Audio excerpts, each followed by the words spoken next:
you had the right guy as the head coach, Chuck Fairbanks. The running game, man, second to none during this time. You guys pound the ball. You mentioned that you were still learning the game. How long did it take you to start understanding how to run routes and read coverages? Well, there isn't much time, as you know, on-the-job training. You either get it or you don't. And Ray Perkins, Daryl Stingley, I went out every day before practice, and I ran stairs as part of my warm-up. And then the other guys would come out, and Daryl would work with me because you throw the ball back and forth and catch, a few.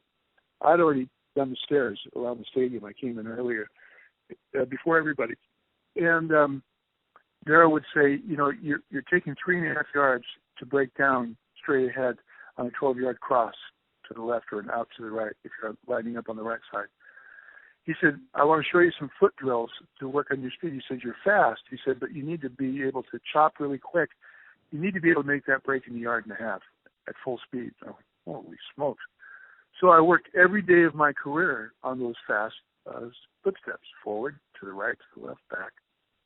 I call them machine gun steps. And but also being able to get a good release. Linebackers are really good, the Jack Hams of the world and, Robert Brazil and all those guys that you play against. They're trying to stop you from getting downfield, especially on first, second down where it's possible run, and you're not going to get down a down block if you're with Jack because he's going to play you. And then in the second or third, trying to release for a pass, he's going to try and cut you off. So Daryl was a huge part of learning how to modify my whatever abilities you have to fit the play. And to read the coverage, sooner than later. He started to teach me how to read the coverage before the ball was snapped. So did Ray Perkins, who played as a receiver with Johnny Unitas. So you'd have to be pretty dense not to improve significantly with that type of help. Without that help, it's over. I mean, it's just really is. So you can say, well, a guy has athletic ability, but that doesn't equate to consistent performance. And that's the two things that Ray Perkins said, this is what we need from you. We need consistency, no mistakes, you know what you're doing, and never let anything affect your performance. Somebody writes in the paper that you don't know what you're doing because you don't right now. But thanks, Coach. And don't let anything affect your performance and just focus and be, disciplined and so forth and so on. Like I had mentioned, with guys like Steve Prefontaine in college and Daryl Stingley in the NFL and Ray Perkins, and you mentioned the running game, Sam Cunningham and Minnie Mac Hearn and Andy Johnson.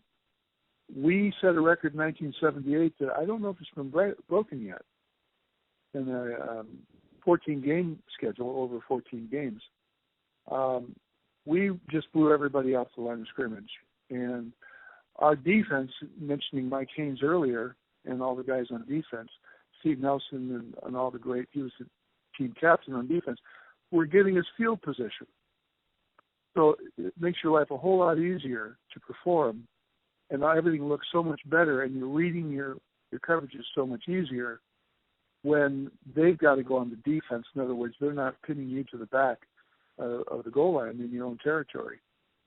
So those are things I learned in the first couple of years. And when you said how long did it take, about the second year, towards the end of the second year, I mean, the running and blocking was never a problem. Just Ray Perkins told me two things. He said, if you forget the play or you don't understand the audible and you know what to run, just destroy the guy in front of you. Just take him as far as you can. We don't care if he was somebody else's. They'll pick somebody else up. If it's a pass, just run a 12-yard hook or right over the ball so the quarterback can see you. If someone's crossing and coming over, they'll make the adjustment. Can't tell you how many times in my rookie year I went, I guess I just blocked this guy in front of me. Oh, I'm going to run a hook. I ran a lot of hooks that year. You play 1 year at Oregon, your junior year. You don't play your senior year. You get drafted in the first round. Your second year in the NFL, you're an all-pro player. Unfreaking believable how that all played out. And if you think about it, it's probably the only time in NFL history that's happened. Well, it's the only time, and Will McDonough wrote an article about this. A great former writer, God rest his soul, what a great guy, tough New Englander. When I went to Boston, he asked me questions.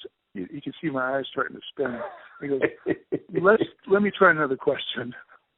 What's your favorite dessert? Instead of football. Halpia. We go down a long road of what halpia is, a kind of a pudding type thing. It was, one of those things where it was either dig in or quit, and I wasn't going to quit. And I come to know the guys and like the guys and was working hard. And as far as the All-Pro thing went, my second year, a lot of that came because of the 18-yard average my rookie year, and blocking and the running game was really picking up that 11-3 season that you mentioned. The one thing that you learn, and I know you did both at USC and when you played pro ball with the Saints, is you're only as good as the players around you, and you're only as good as the coaches around you, and you're only as good as the fans around you. I mean, the New England fans were saying naughty things to me my rookie year. What in the world are you think you're doing? They knew I was supposed to go right when I went left. But they'd come up afterwards after the game, and they'd have, recommendations, or the fans really got into it in New England when we were playing. I'm sure they still do now. So the goal was in the off season was you've got to accelerate your learning, you've got to accelerate your performance, you've got to accelerate your consistency, and you've got to be able to be counted on by your teammates.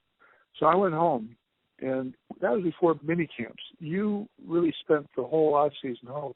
I started a charter company, then an air ambulance company and a helicopter company in Hawaii. But every single day, I had somebody throwing me a football. Every single day I was running in the sand. I was swimming in the ocean, paddling a surfboard until my arms dropped off. And I went into camp every single year in the best possible condition. Without breaking my body down, where I saw a lot of guys that did a lot of weightlifting and everything else. When the muscle becomes stronger than the joint, guess what happens?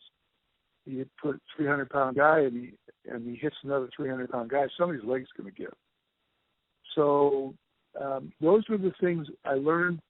Ray Perkins and Raymond Berry said, listen to your body. If something is, I pulled one muscle in 14 years, my rookie year, going across the goal line against the Colts.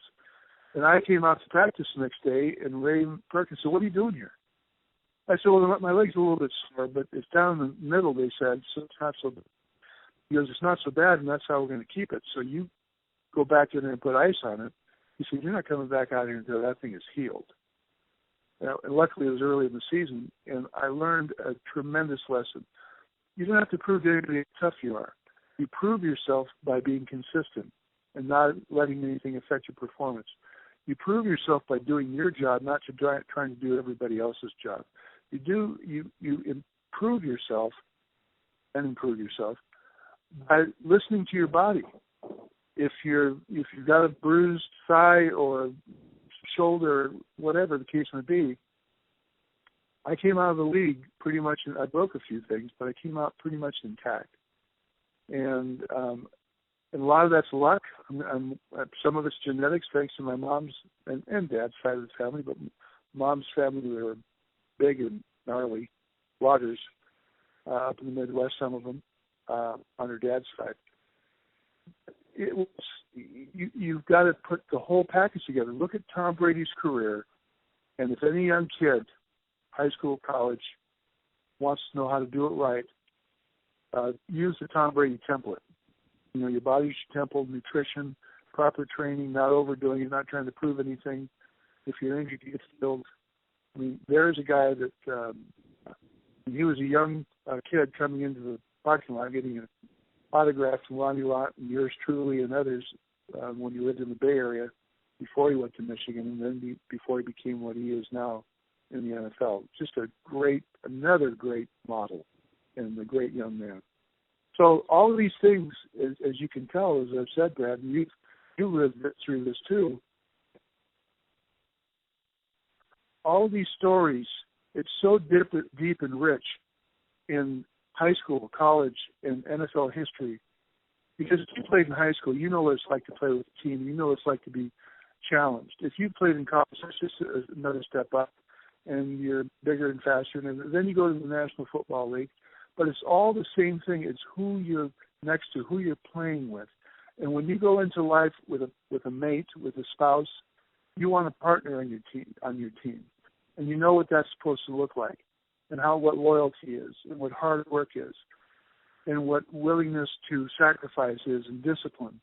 And if you can, it's hard to focus on all those things on a daily basis. But if you can do it on a semi-weekly basis, a friend of mine once told me, he said, success in the man is measured by the man who has the most. Success is measured by the man or woman who needs the least, because you put all those pieces together. And Tom Brady, if I was going to go play football all over again, that's where I'd start. Great advice for the younger generation. Listen to your body, take care of your body.